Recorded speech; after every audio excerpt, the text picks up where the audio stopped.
kitoy nga bata nga lalaki nga ginapahayag nagahampang sang panaguay, nagpanago sa idalom sang pick-up, patay sa aksidente nga nalapakan sang salakyan.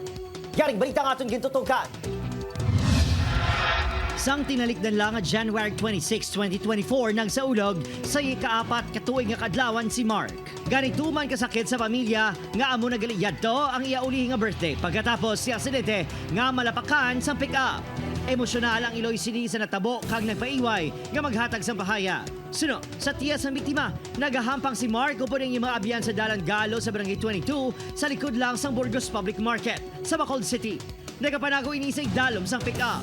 Akat sa likod ko, gulpilan sa na dula mo.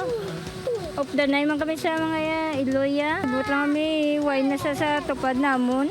Base sa investigasyon sa Bacolod City Police, may transaksyon sa isang establishmento sa lugar ang babae nga driver sa pick-up.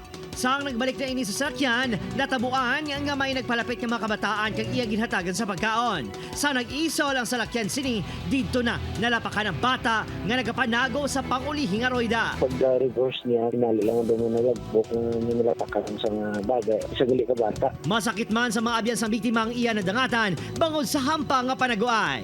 Ginakabig sa maginikanan sa lugar nga leksyon na natabo kay Mark. Gani hugutan nilang inasikyar ang mga bata ug hindi na makahampang sa dalan kag mapalayo sa aksidente. Sunod sa kaplisan, nakaisoryahanin ng pamilya kag ang driver nga wala na ginhingadlan.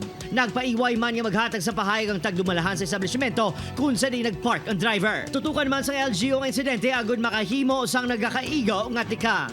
I'd like to get a full report kung ano natabo dito sa incident kana and then come up with measures on how to prevent mga future incidents. Opo, Kiril Casillo, Adrian Prieto, 1 Western Visayas.